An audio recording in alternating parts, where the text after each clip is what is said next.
Hello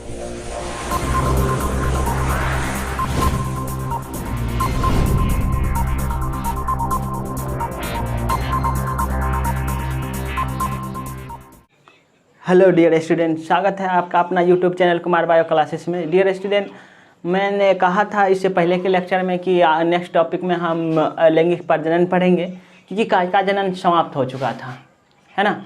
तो अब हम पढ़ेंगे अलैंगिक जनन। तो हमने शुरू वाले लेक्चर में जब हम जनन स्टार्ट कर रहे थे तो वहाँ हमने बोला था कि जीवों की भागीदारी के आधार पर जनन कितने प्रकार के होते हैं? 2 प्रकार के, है ना, अलैंगिक जनन और लैंगिक जनन, जिनमें से हमने कहा था कि कायिका जनन भी अलैंगिक जनन का ही भाग है ना। तो अब देखो, हम कायिका जनन अलैंगिक जनन का भाग है ना। तो हम पहले कायिका जनन पढ़ लिए थे, लेकिन अब हम पढ़ेंगे, ऐसे हमको पढ़ाना चाहिए पहले अलैंगिक जनन, लेकिन हम पहले पढ़ चुके कायिका जनन, तो चलिए कोई दिक्कत नहीं, कोई भी हो। अब पढ़ेंगे अलैंगिक जनन, है ना। तो अलैंगिक जनन में क्या क्या होता है, इनकी क्या विशेषताएं होती है, भाई अलैंगिक जनन क्या है, इन सबों के बारे में पढ़ेंगे, है ना। निम्न वर्गीय जीव में किस तरह का अलैंगिक जनन होता है, कौन कौन विधि से, तो ये सारे चीज़ हम अलैंगिक जनन में कवर करेंगे। तो ज़्यादा टाइम नहीं लेते हुए तो चलिए हम अपने टॉपिक पर आते हैं। अलैंगिक जनन क्या है? तो देखो, हम जीवों की भागीदारी के आधार पर जनन को 2 भाग में बांट देते हैं, अलैंगिक जनन और लैंगिक जनन। अलैंगिक जनन के बारे में पढ़ेंगे। चलिए सबसे पहले लिख लेते हैं अलैंगिक जनन क्या है ना। अलैंगिक जनन, जिसका इंग्लिश में क्या कहेंगे? एसेक्सुअल रिप्रोडक्शन, है ना, एसेक्सुअल रिप्रोडक्शन, है ना। तो देखो अलैंगिक जनन में क्या होता है, हमने कायिका जनन में बात किया था कि जब जीवों की भागीदारी, हमने बात किया जनन 2 प्रकार के होते हैं, किसके आधार पर? जीवों की भागीदारी के आधार पर। जब संतति की उत्पत्ति एक जनक के द्वारा हो, है ना, जब संतति की उत्पत्ति एक जनक द्वारा होता है तब हम उसको कहेंगे अलैंगिक जनन। तो चलिए, जब संतति की उत्पत्ति, जब संतति की उत्पत्ति एक जनक के द्वारा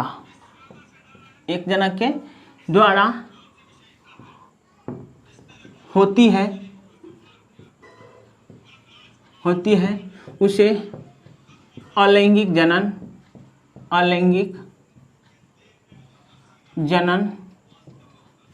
कहते हैं, है ना। ठीक है। जब जीव की उत्पत्ति एकल जनक से हो तो उसे क्या कहेंगे? अलैंगिक जनन। लेकिन एक बात, अब देखो, तो यही बात करें, थोड़ा सा हम बात कर लेते, अलैंगिक जनन पढ़े तो इसमें थोड़ा सा हम लैंगिक जनन की भी परिभाषा पढ़ लेते, नहीं तो लैंगिक जनन पढ़ेंगे तो वहाँ पढ़ेंगे, है ना। तो अब देखो, यहाँ तो एक जीव भाग लिया, लेकिन अब अलैंगिक जनन तो पढ़ ली क्या है, अब लिखो लैंगिक जनन क्या है, इसको भी पढ़ ही लेते हैं। लैंगिक जनन क्या है, परिभाषा पढ़ लेते, लेकिन बाद में पढ़ेंगे फिर। लैंगिक जनन, चलिए, सेक्सुअल रिप्रोडक्शन,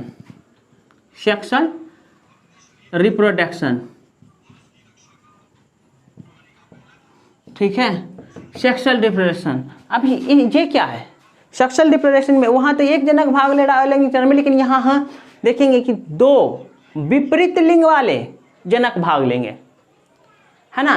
2 विपरीत लिंग वाले जनक के युग्मक का युग्मन होता है, तो इस क्रिया को हम लैंगिक जनन कहते हैं, है ना।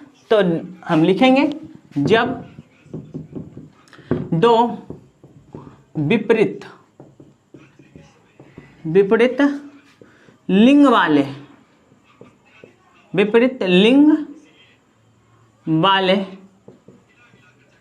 जब 2 विपरीत लिंग वाले जनक के युग्मक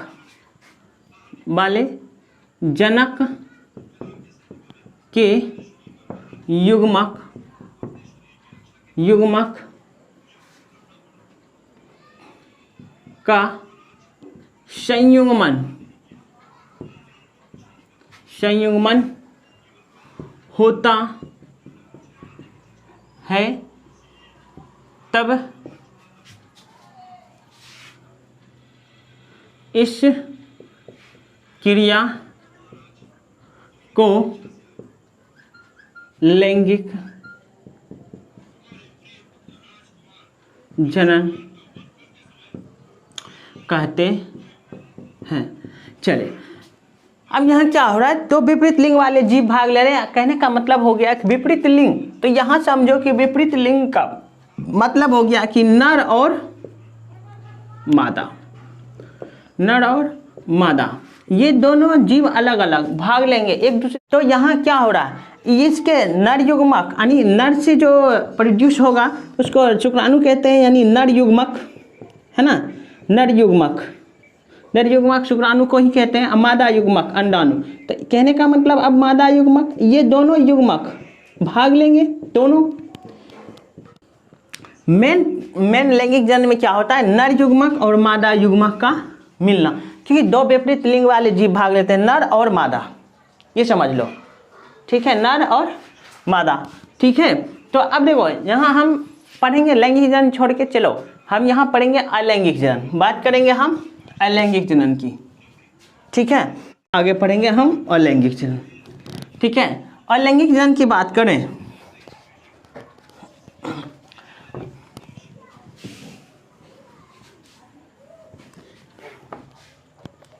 अलैंगिक जनन की बात करें तो अलैंगिक जनन को हम असंग जनन भी कहते हैं, ठीक है।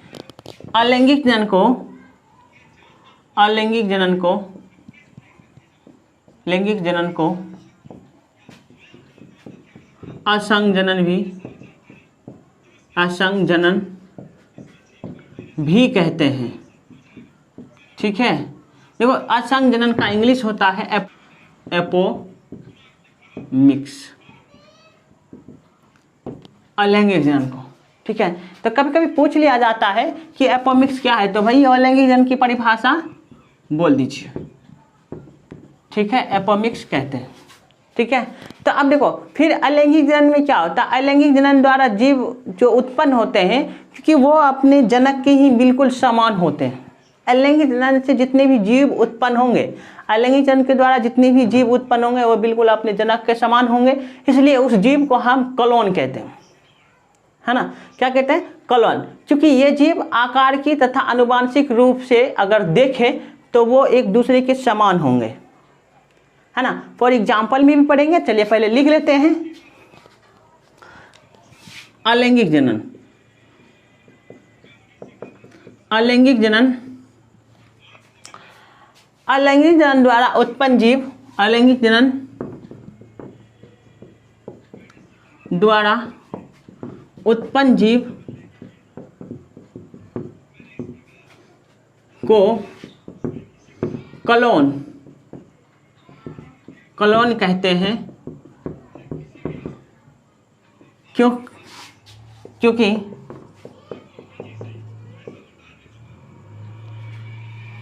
क्योंकि अलैंगिक जनन द्वारा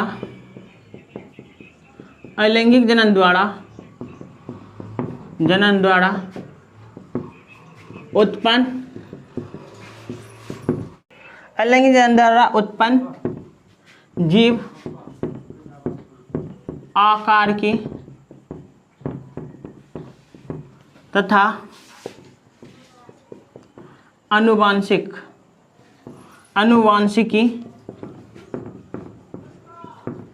रूप से अपने जनक के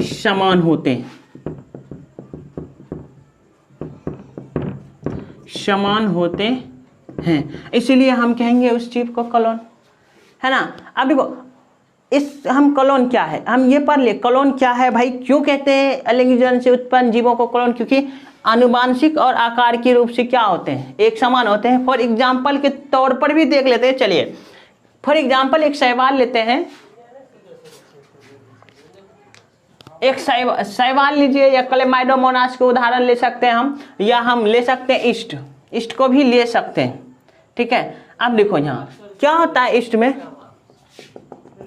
ईस्ट, ठीक, ईस्ट में क्या होता है, देखो धीरे धीरे यहाँ क्या होगा, ये धीरे धीरे उभार निकलेगा यहाँ शरीर से, और धीरे धीरे जब निकल जाएगा तो ये पूर्ण रूप से फिगर हम दिखाएंगे जब पढ़ेंगे। अब देखो यहाँ ये धीरे धीरे निकल रहा, फिर न्यूक्लियस बटेगा, साइटोप्लाज्म बटेगा, है ना, न्यूक्लियस बटेगा, साइटोप्लाज्म बटेगा। जब ये उभार थोड़ा बड़ा हो जाएगा तब ये क्या होगा कि यहाँ से ये टूट जाएगा अलग, है ना।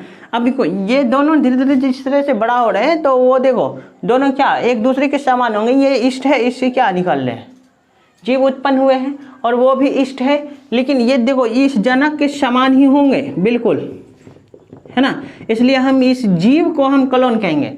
अब देखो लेकिन ये समूह किस समूह होता है, ठीक है, क्लोन शब्द एक समूह को बोध करता है। लेकिन अगर सिर्फ एक जीव की बात करें, इससे एक जीव जो उत्पन्न हुआ है इसका बात करें तो एक को हम रेमेट्स कहते हैं, ठीक है। चलिए ये बात भी हम लिख लेते हैं, ठीक है, एक को हम क्या कहेंगे, रेमेट्स, ठीक है। चलिए ये बात को भी हम यहाँ लिख देते हैं, एक जीव को हम क्या कहेंगे, रेमेट्स।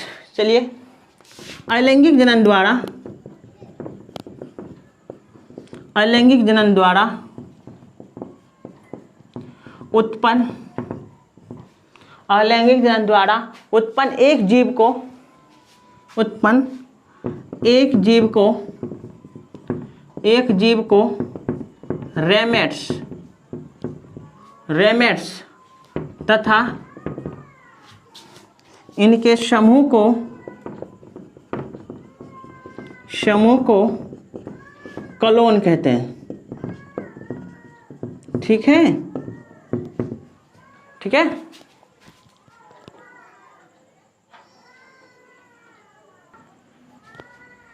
क्या कहते हैं, क्लोन कहते हैं। तो अब ये बात समझ में आ गया, समूह को क्लोन कहेंगे, अलैंगिक जीव से उत्पन्न जीवों के समूह होना चाहिए तब उसको क्लोन कहेंगे। लेकिन एक जीव की बात करें तो उनको क्या कहते हैं, रेमेट्स कहते हैं। ये बात समझ में आ गया। चलिए तो अब हम देखो कुछ ऐसे जीव होते हैं जैसे कि निम्न वर्गीय जीव हो। निम्न वर्गीय पौधे में अलैंगिक जनन निम्नलिखित विधियों से होती है, जैसे कि देखेंगे शैवाल, ब्रायोफाइटा, फफूंदी यानी कवक, कुछ ऐसे जीव हैं जो एक कोशिकीय है और उसमें देखेंगे अलैंगिक जनन। और कुछ ऐसे पौधे हैं कि मतलब पौधे की बात करेंगे, निम्न वर्गीय पौधे में अलैंगिक जनन कई विधियों से होती है, तो इनको पढ़ेंगे हम आगे, ठीक है। आज यहीं तक पढ़ेंगे और थोड़ा थोड़ा ही पढ़ेंगे ताकि आप लोगों को याद रहे। मतलब थोड़ा ही पढ़ो, पर जिस तरह से आप सिनेमा हॉल में फिल्म देखते हैं ना बाबू, उस तरह से इसको भी देखो। 10 मिनट ही पढ़ो, लेकिन उस 10 मिनट में उसको इस तरह से देखो ताकि वो आपकी दिमाग में सेट हो जाए। उसमें खोजो की पॉइंट क्या है, बस वही तो आपका सबसे बड़ा मुद्दा। की पॉइंट मिल गया, बस अपना कहानी खत्म, हर जगह फोड़ोगे, है ना। तो मेहनत कभी आपको झुकने नहीं देगा, बल्कि हर जगह आप सर उठा के चलोगे। मैं कहूँगा कि आप मेहनत कीजिए, कहीं भी परेशानी आता है तो हमें कमेंट कीजिए, शेयर कीजिए। तब तक के लिए जय हिंद, जय भारत।